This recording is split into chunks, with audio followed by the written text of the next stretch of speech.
राष्ट्रवादी काँग्रेस शरदचंद्र पवार पक्षाचे नेते रोहित पवार आज नागपूरमध्ये देवेंद्र फडणवीस यांच्या विरोधात प्रचारासाठी आलेले आहे। एक हाय व्होल्टेज लढत दक्षिण पश्चिम मतदारसंघामध्ये आहे। काय प्रचाराचे मुद्दे असणार आहे तुमचे? नाही, हाय व्होल्टेज याच्यामुळे झालेली आहे की प्रफुल्ल गुर्दे पाटील हे जे काँग्रेसकडनं उभे आहेत त्यांनी खऱ्या अर्थाने लोकांमध्ये जाऊन लोकांची चर्चा करून लोकांचे विषय हे पुढे आणलेले आहेत। आणि देवेंद्र फडणवीस साहेबांच्या बाबतीत बोलायचं झालं तर ज्या पद्धतीचं ते राजकारण करतात, ज्याच्यामध्ये या महाराष्ट्राचं राजकारण त्यांनी खालच्या लेवलला नेलेलं आहे। आमचं कुटुंब त्यांनी फोडलं, पार्टी फोडली, उद्धव ठाकरे साहेबांचं पार्टी तिथं फोडलेली आपण सगळ्यांनी बघितले। आणि द्वेषाचं राजकारण या महाराष्ट्रामध्ये त्यांनी पसरवलेलं आहे। अशात तिथं येऊन लोकांना विनंती करण्यासाठी आम्ही येत आहोत। तसंच पेठे भाऊ आमचे जे राष्ट्रवादीकडनं उभे आहेत त्यांच्या प्रचारासाठी सुद्धा मी आलेलो आहे। काही ही विचाराची आता लढाई झालेली आहे आणि मग नागरिकांना मतदारांना विनंती करायची आहे की आपण एखाद्या होतकरू व्यक्तीला जर मतदान केलं, जसं प्रफुल्ल भाऊ असतील, पेठे भाऊ असतील, तर उद्या जाऊन ते खऱ्या अर्थाने आपले प्रॉब्लेम सोडवणार आहे। एखादा नेता जो स्वतःला अख्ख्या राज्याचा नेता समजतो, ठीक आहे, ते मुख्यमंत्री राहून गेले देवेंद्र फडणवीस साहेब, ते मोठे नेते आहेत, पण मग याच्यामध्ये काय होतं की त्यांच्या मतदारसंघामध्ये बऱ्यापैकी दुर्लक्ष तिथं होत असतं। आणि मग ते जे काय बोलतात, ते जे काय करतात, म्हणजे पार्टी फोडली, कुटुंब फोडलं, मग एक वेगळं परसेप्शन तयार होतं की मग तिथं असणाऱ्या स्वाभिमानी मतदारांनी म्हणजे त्यांच्या मतदारसंघाचे अशा व्यक्तीला का निवडून दिलं? कारण का आता कुठंतरी आता लोकांनी निर्णय घेतला आणि तेच वातावरण त्यांच्या मतदारसंघात आहे। तिथं असणाऱ्या मतदारांना आवडलं नाही। महाराष्ट्रातली जी संस्कृती आहे, या राज्याची देशाची जी संस्कृती आहे की कुटुंब जपलं पाहिजे, कुटुंब टिकलं पाहिजे, त्याच कुटुंबाला देवेंद्र फडणवीसांनी फोडलं, हे त्यांच्याच मतदारसंघातल्या लोकांना आवडलेलं नाही। त्यामुळे आम्हाला नक्कीच वाटतं की आपले प्रफुल्ल भाऊ हे पुढे जातील आणि पेठे भाऊसुद्धा चांगली फाईट तिथं देत आहेत। एक चांगली फाईट या नागपूर जिल्ह्यामध्ये आपल्या सगळ्यांना बघायला मिळेल। मला एक सांगा, तुम्ही म्हणता की देवेंद्र फडणवीसांनी पवार कुटुंब फोडलं, मात्र राज ठाकरे वारंवार तुमच्यावर आरोप करतात म्हणजे शरद पवारांवर की त्यांनी अनेकांची घरं फोडली। महाराष्ट्रामध्ये जातीचं राजकारण जर कोणी सुरू केलं असेल तर शरद पवारांनी सुरू केलं। नाही, आता तुम्ही बघा, धनगर समाजाला त्यांनी खेळवत ठेवलं। भुजबळ साहेब आज त्यांच्याबरोबर आहेत, पण भुजबळ साहेब जेव्हा आपल्याकडे होते तेव्हा त्यांनी काय स्टेटमेंट केलं होतं की त्यांनी असं स्टेटमेंट केलं होतं की ओबीसी समाजाचं राजकीय आरक्षण हे कोणामुळे गेलं असेल तर देवेंद्र फडणवीसांमुळे गेलं, हे भुजबळ साहेब बोलले। आणि असा प्रश्न तुम्ही भुजबळ साहेबांना सुद्धा करू शकता। त्याच्याचबरोबर आपण जर बघितलं की मराठा समाजाचं जे आरक्षण होतं त्याच्यामध्ये सुद्धा सदावर त्यांना पुढे करून कोटाच्या मदतीने तिथं ते हाणून पाडलं।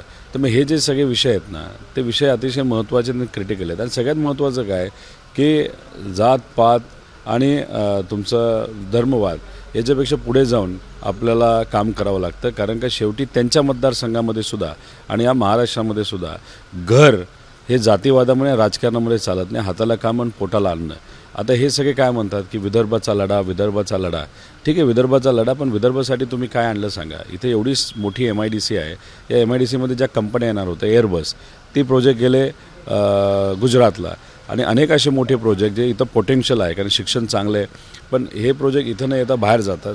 तर हे कुठंतरी आता लोकांनी विचारलं। आणि हे जे फेक नरेटिव्ह देवेंद्र फडणवीस जे उभे करतात की याच्यामध्ये द्वेष यांनी पसरवते, माझं एकच, पुराव्यासकट तुम्ही तिथं बोला, आम्ही पुराव्यासकट तिथं बोलतो, पण पुराव्यासकट ते कधीच बोलत नाही। ते फक्त गोल गोल बोलतात, काय एकदा बोलतात दुसऱ्यांदा वेगळं बोलतात, ते कोणालाच काय कळत नाही असं वाटतं। नवाब मलिक यांना जो जामीन मिळाला होता त्यावर आता ईडीने आक्षेप घेतलेला आहे। त्यांचंच म्हणणं की आरोग्याच्या आधारावर घेतला, तर त्याला अपील केलेलं आहे त्यांनी। आता BJPला मलिकांना संधी अजितदादांनी दिली हे आवडलंच नाही आहे। त्यामुळे राज्यातले देवेंद्र फडणवीससारखे जे नेते आहेत त्यांनी दिल्लीला फोन केला असावा की चला ED साहेब ॲक्टिव्ह व्हा आणि तुम्ही दिलेला जो जामीन आहे, नाही तर जे कोर्टात तुम्ही ॲप्लिकेशन केलेलं आहे ते माघार घ्या। तर मग ED ही जी संस्था आहे ती फक्त कुठेतरी मला असं वाटतं की राजकीय विषयावरच तिथं चालते असं वाटतं। जसे चांदीवाल आयोगाचा एक इंटरव्ह्यू आला, ABP माझाला दिला, त्यांचं असं म्हणणं होतं की परमवीरसिंग वाजे असो किंवा अनिल देशमुख, दोघांनी असं वाटतं की सत्य बाहेर येऊ नये। नाही, एक सत्ता विषय जो असतो की आता समजा अनिल देशमुख साहेब एक राजकारणी आहेत, सत्तेचा वापर ते कशासाठी करतात? तर लोकांच्या सेवेसाठी करतात, विकास कामासाठी करतात। त्यामुळे कुठल्याही नेत्याला, कुठल्याही कार्यकर्त्याला, कुठल्याही आमदाराला हे वाटतं की आपण सत्तेत असावं, त्यामुळे त्यात काही वेगळं नाही. सत्य बाहेर येऊ नये असं ते बोलले. सत्य बाहेर येऊ नये. आता हे बघा, त्यांनी एक तर ते आयोगाचे प्रमुख आहेत, त्यांनी सगळा सर्वे तिथं केलेला आहे, सगळे रिसर्च तिथं केलेला आहे, आणि मग रिसर्च केल्यानंतर तुमच्यावर विश्वास ठेवून एखादा मुद्दा जेव्हा तुम्ही पुढे घेऊन येता आणि त्याच्यावर तुम्ही इंटरव्ह्यू देता, हे कितपत योग्य आहे? आता ते स्वतः कदाचित जज राहून गेलेले आहेत, तर अशा पद्धतीने दोन्ही बाजूनी बोलणं, मग तुम्ही खरंच काही केलं असाही प्रश्न तिथं होतो. त्यामुळे आता कुठंतरी याच्यावर खऱ्या अर्थाने डिटेल चर्चा करावी, नाहीतर असा निपक्ष पद्धतीने जो व्हायला पाहिजे होता तो झाला नसेल तर दुसरं कुठलं ते आयोग त्या ठिकाणी आपण लावला पाहिजे. वाजेंनी जे शपथपत्र दिलं होतं कोर्टामध्ये, त्यामध्ये त्यांनी कुठंतरी ते म्हणाले की त्या शपथपत्रामध्ये शरद पवार असतील किंवा अजित पवार यांना गोवण्याचा प्रयत्न झाला, आणि मात्र वाजेचा हेतू बघून आम्ही त्या गोष्टी रेकॉर्डवर घेतल्या नाही. मग वाजेचा हेतू खराबच होता ना. नेते, भाजपचे नेते जे सांगायचे ते वाजे करायचे, हे आपल्या सगळ्यांना तिथं माहिती आहे. मग जेव्हा आपण कोणाच्या ती सांगण्यावरनं एखाद्या मोठ्या नेत्याला अडचणीत आणतो, मग त्याला आपण काय म्हणतो की ते कुठेतरी मॅन्युप्युलेटेडच आहे. मग अशा त्या व्यक्तीला, म्हणजे जजला जर वाटलं असेल तर ते वाटलं असेल. शेवटी ते आयोगाचे प्रमुख होते आणि ते त्यांना एक्सपर्टीज असल्यामुळे त्यांनी ते आयोग चं प्रमुखपद तिथं गाजवलेलं. आता ते काय लिहिलं आहे, कसं केलं आहे, कसा सर्वे केला, कसा रिसर्च केला, हे त्यांनाच माहिती आहे. ते असेही देखील बोलले की अनिल देशमुख यांच्याबद्दल मी क्लीन चिट आमच्या त्या अहवालामध्ये हा शब्द प्रयोग केला नाही, म्हणजे अजूनही संशयाच्या भोवऱ्यामध्ये अनिल देशमुख यांची भूमिका आहेच. आता विषय एवढाच आहे की आयोग कधी कोणाला क्लीन चिट देत नसतं, कोर्टच तिथं देत असतं. आयोगाचं फक्त वस्तुस्थिती तिथं मांडायची असते आणि त्या वस्तुस्थितीवर आपल्याला एक निर्णय घ्यायचा असतो जो कोर्ट घेतो. त्यामुळे मला असं वाटतं की कुणी जर अपेक्षित करत असेल की क्लीन चिट आयोग देत असतं, असं कधीही देत नसतं. आणि जर कुठे देत असेल तर ते कदाचित फक्त राजकीय दृष्टिकोनातून कधीच दिलं असावं. त्यामुळे इथे आता हा जो रिपोर्ट आहे याच्यावर कोर्ट काय करतं, याच्यावर पुढे निर्णय काय घेतले जातात, हे आपल्याला त्या ठिकाणी बघावं लागेल. मोठा प्रश्न होता त्यांचं असं म्हणणं होतं की दोन्ही पक्षाला, म्हणजे फडणवीर सिंग वाजेंचा पक्ष असतो की अनिल देशमुखांचा पक्ष, दोघांनाही वाटतं की सत्य बाहेर येऊ नये, तेरी बी चूप मेरे बी चूप अशा प्रकारचा शब्द वापरला त्यांनी, आणि जबरन पुरावे लादण्याचा प्रयत्न अनेक ठिकाणी झाला असं त्यांना वाटतं. आता तुम्ही हा प्रश्न अनिल देशमुखांना विचारा, अनिल देशमुख साहेब त्या बाबतीत जास्त स्पष्टपणे बोलतील. खरंच त्यांना सत्य बाहेर येऊ नये असं वाटतं का? पण उलट त्यांचं मत होतं आणि सातत्याने ते प्रयत्न करत होते की सत्य बाहेर आलं पाहिजे, काय घडलं हे सांगितलं पाहिजे. कसा दबाव आला, कसं अजित पवारांचं नाव घ्या, कसं अजित पवारांच्या मुलाचं नाव घ्या, शरद पवारांचं नाव घ्या, असा दबाव देवेंद्र फडणवीसांकडनं केला गेला होता. हे उलट अनिल देशमुख साहेबांची भूमिका आहे. त्यामुळे सातत्याने ते त्यासाठी लढत आले, कोर्टामध्ये गेले, कोर्टामध्ये त्यांचं हिअरिंग पटकन व्हावं, डेट लागावी यासाठी त्यांनी प्रयत्न केला. त्याला बराच वेळ लागत होता, ईडीकडनं त्रास दिला जात होता. त्यामुळे एक असा व्यक्ती जो 1-1.5 वर्ष जेलमध्ये राहिलेला आहे, त्याचा आता नक्की नेहमी प्रयत्न हाच राहिलेला, सत्य बाहेर आलं पाहिजे.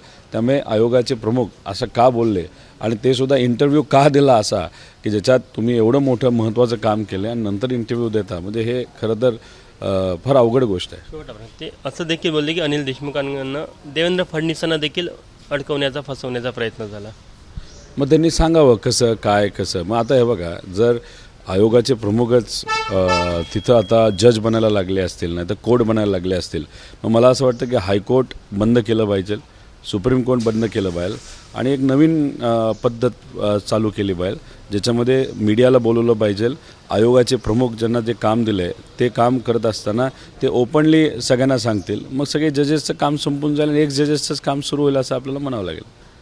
ते रोहित पवार आज ते उपमुख्यमंत्री देवेंद्र फडणवीस यांच्या मतदारसंघामध्ये प्रचाराला आले आहे. कॅमेरामॅन व्यंकटेश नायडूसह तुषार कोहळे, ABP माझा, नागपूर. ABP माझा, उघडा डोळे बघा नीट.